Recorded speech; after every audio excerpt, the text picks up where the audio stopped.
The tower stands tall and resolute, shining in the afternoon sun. Mist of the morning leaving dew upon the fields below the wall of the Cosmodrome. Its great steel plates rusted and worn from the many years of service. Sections of the wall were in disrepair, with holes bored by the fallen. Yet still it stood, in defiance, encircling and protecting the last city. Ghost floats down the great hall of the tower as sunlight peeks through the columns that line the corridor. Voices can be heard in the distance, echoing through the hall. No, I refuse to believe it. Commander Zavala, unawoken of the reef and commander of the vanguard, stood tall and proud at the center of the great hall. His skin an aged pale blue, with a bald head and a hardened face. He spoke with great authority and confidence. His Titan armor white and red, and upon his left shoulder a large red pauldron, adorned with a black phoenix. Around his waist a flowing white mark of sable trailing down to his heels. A Titan's mark reflected their status within the order. The longer and more elegant it was, the more battles and glory they had won. I'm afraid so, Commander. Normally I'd say it's just the storms causing interference. General Avant matched the commander in stature. A human with long white hair and a scar crossing the right side of his face, courtesy of a Cabal gladiator's sword. His armor crimson red and plated in gold. His mark was near the length of the commander's, though black instead of white. Both had the Titan sigil displayed across them.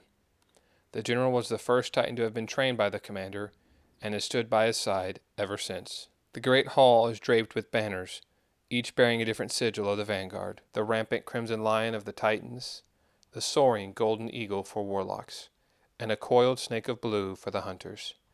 At its core rests a great table with holograms of the galaxy, a war table fit for commanders to guide their soldiers through combat across the stars. Ghost came to rest beside a young Titan captain, his armor silver and ornate with streaks of purple, a thick plate of steel for his chest with purple pauldrons. The silver of his greaves and gauntlets shimmered in the sunlight. His helmet's visor was black as midnight, and his mark, a cascading strand of purple sable, rested over his right hip, its tassels reaching his knee. He was tall for his age, and strong, the youngest Titan to ever graduate from the Academy. Some felt it was his bond with the general that helped him rise to his station. His performance in the field had proven otherwise. Sorry I'm late. I got held up processing the warlock Ghost stopped, noticing that the event of the hall had taken precedent. He turned his gaze toward the great table. What's happening? I'm not entirely sure, but it appears something has happened on Venus. Venus? Could it be? The Titan and his ghost looked on, straining to hear the conversation. We did receive a coded message just before the Academy went dark. It's heavily encrypted, my lord. Master Rahul and the Cryptarchs are hard at work trying to decipher it. Zavala sat down in his chair. Taken aback by the news, his face flashed with worry. If the Academy truly is lost to us, General, then I fear what that message may contain. The Titan could see the dismay in Zavala's face. General Avant spoke up, but was indiscernible. Zavala rose to his feet and slammed his fist into the great table. It echoed throughout the chamber, his stern expression fixed upon the general. Dispatch a fire team of your best men to Venus at once, General. They are to make contact with the Ishtar Academy and return here. I want to know exactly what we are dealing with. The general stands to and salutes. Sir. Yes, sir. Zavala returns a salute, then heads into his office. The crowds that had gathered to hear the briefing began to disperse. General Avant spotted the captain in the galley and approached him. Captain, welcome home. How did you find the reef? Desolate and cold, sir. The general let out a soft chuckle. As I remember it. Our warlock? Settled. Good. Now I hate to send you out again so soon, but you're the best I have, son. The captain was confident, yet there's something in the general's voice. I live to serve, General. They headed down the long hallway and out into the main courtyard. The sun was shining in the sky and the markets were full of patrons and other guardians. The bustle of the tower always brought comfort to the captain, a sense of stability. The Ishtar Academy has gone dark. We've not heard from them for several weeks now. Your mission, Captain, is to make contact and report your findings directly to the commander. The captain is taken aback for a brief moment. Assemble your men, Captain. You leave at once. He stands to and salutes. Yes, sir. He heads toward the barracks to brief and prepare his men. And Captain, he stops and faces the general. May the light of the traveler protect you. He bows with respect, of which the general returns. Inside the barracks of Fire Team Delta 7, men are cleaning their rifles and sharing a laugh. Having just returned from a deep space mission to the reef, the men are relieved to be home and to find some rest. As the captain enters the barracks, the men scramble to attention. At ease, gents. Glad to see you're all settling in, men. It is good to be home. However, our time here will be short, for we have another mission. From General Avant, sir? From the commander. A murmur is heard amongst the men. This is the first time they've had a mission assigned to them by Commander Zavala. Ghost, if you'd be so kind. Ghost displays a holographic geographical map that fills the room. The Ishtar Academy has gone dark. We are to land here on the eastern platform, make our way inside, and discover what has happened. This is a reconnaissance mission, gentlemen. Now, there are storms over Venus, so it's entirely possible that they have knocked out their communications array, but nonetheless, we go unarmored and ready for combat. Understood? The squad stands at attention. Sir, yes, sir. Then gear up. We leave in 20 minutes. The captain turns to face his second in command. Giles, you will command Bravo Team, and I will take Alpha Team. Yes, sir. Let's move, gentlemen. The barracks are filled with voices and energy as the men gather their gear and prepare to leave. As the two warships approach Venus, mighty and vast storms can be seen in the upper atmosphere. Ghost, can you get a reading on the Academy? Ghost whirs and bleeps as he scans the atmospheric data. Negative. Nothing but static. What about that storm? Can we pass through it? It is unlikely, Guardian. The electromagnetic surge coming from that storm would tear our ships apart. We would not survive. Very well. We land on the west side of the storm and walk to the Academy. Begin the landing sequence, Ghost. The ships head west of the storm and make their landing in a sulfuric field. A hot air greets them as the ramps lower and they make their way onto the planet's surface. Oh, a right nice place this is, eh? See why you Titans love coming here. A nice summer getaway. Lock it down, Lieutenant. Ghost, how far are we from the Academy? 2,500 meters. All right, gentlemen, let's move. The two squads move in unison, with about 50 feet between them. Large geysers of sulfuric fire pour out of the planet's core, keeping them in alert and careful where they step. They cross the fields of fire to reach a mountain pass. From there, the Academy is set in a low valley of fresh greens and clean air. It looks abandoned. How many men were stationed here? According to Vanguard records, the Ishtar Academy was home to 2,000 Titan cadets and 500 officers. Ghost, give me a scan. Tell me what we're walking into here. Ghost opens his shell wide and shoots out a large arcing wave of light that hits the walls and beyond, scanning hallways, entries, the barracks, and even the command tower of the Academy. I sense no one. Nothing. The captain looks up at the massive wall. That can't be right. Scan again. Ghost begins another thorough scan of the Academy. I'm sorry, Guardian, but my scan still failed to pick up any life forms within the compound. Well, this is curious. Lieutenant Giles scanned the Academy's walls. Why leave this place? They would be safe inside the walls if they were attacked, and with their numbers and these fortifications, what forces could possibly drive them from it? If I can plug into the main terminal inside the command center, I should be able to find out. Lieutenant Giles looks toward the gates.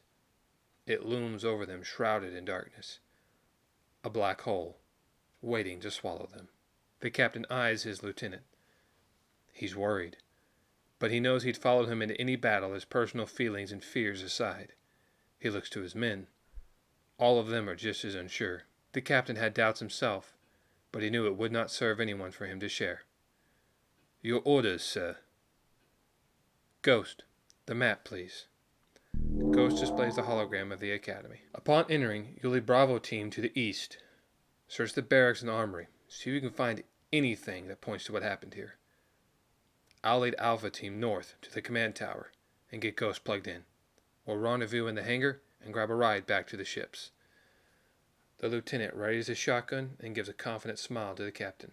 Understood, sir. You keep your head down, mate. I'll see you after. Bravo Team, with me. The squad moves into the blackness of the harrowing gate. One by one they drop out of sight. An uneasy feeling settles in the captain's stomach. Perhaps it's fear. Fear that he just sent 8 of his men to their end. He steels himself, readies his hand cannon, and turns to face his men. Alpha Team, on me. With Ghost at his side and his men at his back, the young captain pushes into the darkness, ready for battle, ready for answers, ready for an end to this. The light from Ghost cuts through the night as Alpha Team turns on their helmet lamps to try and push back the darkness. There is a weight in the air, a stillness that clings to this place. Water can be heard dripping in the distance. A soft, warm breeze pushes through the narrow corridor of an entrance. A crackle rings out behind them. Alpha Team moves in unison to confront the threat, finding nothing but a fallen rock. They make their way into a large round courtyard. At its center stands a statue of Commander Zavala, lightning flashing in his fist. It's as if you can feel the crash of thunder and hear the crackle of its lightning. Beneath the statue, an inscription reads, "These are your first steps into the light." The captain looks upon it fondly, remembering his days at the Academy years ago. It was smaller then and under General Avant's command. Drills were held here. Titan cadets pitted against each other to hone their skills, each trying to summon the light within them and strike down their opponent beneath their fist of thunder and lightning. He remembers many failures and many victories. 12 massive pillars line the outer circle of the courtyard, ornate with gold and silver, each inscribed with the Titan Codex, the law and words by which a Titan lives. The onyx black of the Codex's words shine brightly as the light from Ghost crossed the pillars and they moved into the northern plaza. The command tower stood high above the rest of the Academy, stretching far and disappearing into the night sky, the green haze of Venus touching its roof. Alpha Team entered the lift at the base of the tower. For what seemed like an age, they waited within. Each passing floor was a flash of night sky and silence. The captain could sense the fear in his men, unsure of what awaited them at the command center. The lift stopped abruptly and the doors opened slowly, revealing a darkness. The weight was here too. Nonetheless, they pushed into the great command center, amongst the silence, and found it abandoned. Ghost, plug in. The captain activated his comlink. Giles, do you read me? Aye, sir, loud and clear. Have you found anything? Negative, sir. We swept the barracks and found nothing out of place. No signs of a struggle here. It's clean. We're approaching the armory now, sir. The captain took a moment to scan the room. I'm afraid it's the same here. Ghost is plugged into the central computer. We should have some answers soon. I certainly hope so, sir. I'll make contact once we've left the armory. Giles out. Ghost was pulsing with a low light and a hum as he absorbed all the information provided by the Academy's central computer. He stopped abruptly and quickly turned to face the captain. Guardian! A blinding light of blue and green overtook the Academy. The captain raised his hand to shield his eyes. A loud rumble pushed through his body. Unable to speak or move, he fought back, but to no avail. His arms went limp, and his heart was racing. The light faded, and he tumbled down some steps, cracking his armor. As he rose to his feet, he ran into a cold surface. Looking around him, he saw nothing but the darkness. Ghost!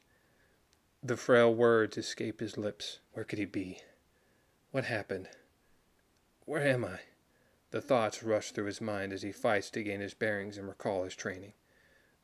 Ghost! Ghost! Ghost! A faint bleep is heard off in the distance. To his right. No, his left. Wait, that came from behind. A dizziness overtook him, and a pain from his left side. He reaches for his ribs and feels something wet and warm. As he touches them, a sharp pain rushes through him, and he lets out a cry. Broken, most likely. I have to find Ghost. I know I heard him. Again, the captain hears the whistle and the bleep of his ghost. Over here! Ghost! I'm here! He yells out into the blackness. His voice echoes through it, yet nothing returns. The dizziness. It puts him on one knee. How could this have happened? Who? What? He felt cold. And then he felt nothing. Guardian? Guardian! Eyes up, Guardian! The captain strains to open his eyes. A bright light peers through his hand as he covers them. It's Ghost. He found me. Finally. I was able to stop the bleeding, but it'll take some time for your ribs to heal.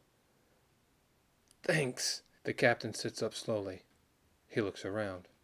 Large black and silver crystals surround them. They sing softly as warm air pushes past. The chamber is massive, stretching off into darkness all around them. At the far end, a diamond-like structure of the crystals can be seen, with a faint light radiating at its center.